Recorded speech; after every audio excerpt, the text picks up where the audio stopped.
Stan, in May of 2014, Team of Teams came out, and almost immediately, I remember you and I starting a conversation over email and a little bit back and forth about the need for another book to follow that.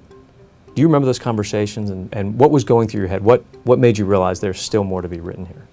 Well, the first thing I remember is all those weekend days where we laid out the chapters from Team of Teams on the table, and we worked through what vignettes, what anecdotes mattered, what told the story, and how we would get Team of Teams to be perfect. And of course, we got through it, and I was extraordinarily happy with it. But as soon as we finished, I knew there was something missing. There was the problem. There was the definition of what you had to do generally to solve it, but it lacked the how. It lacked the specific things that organizations and leaders had to do to capture to make this right. And because we now, by the time that had come out, had so much more experience in the civilian sector, and we had time to think about it. Remember our long conversations and emails constantly on the concepts. Now I realized that next story had to be told about how to do this. And you were the only person to write it. It's been great. I mean, it's been a 2-year process since Team of Teams to put one mission together. And for me, it's definitely taken the argument to the next level to say there are actual processes, leadership behaviors, ways to create this sort of decentralized model, much of which we've sort of learned throughout the last 10 years.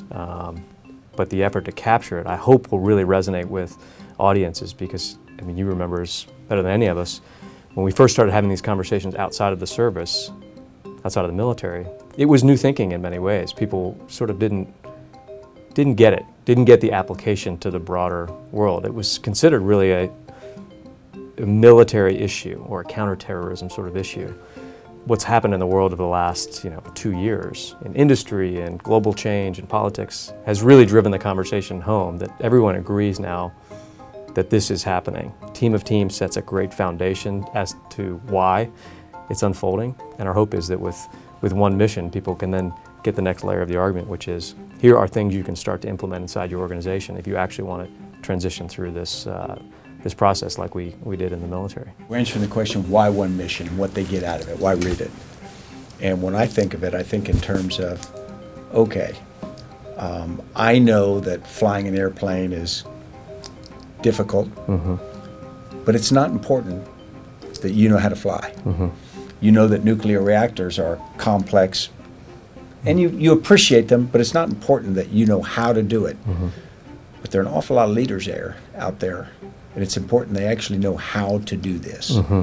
And so there are some problems you only have to appreciate, and there are some things you have to actually know how to do. And that's what I think One Mission does. And so I think one of the real core goals of One Mission is to speak directly to leaders at every level, but those that are starting to grasp the idea that the world is fundamentally changing and challenging them, not with a sort of a broad idea set that they can admire and consider, but saying, no, this works. And you've seen the argument in Team of Teams about what's shifting inside, broader spaces, how that impacted us.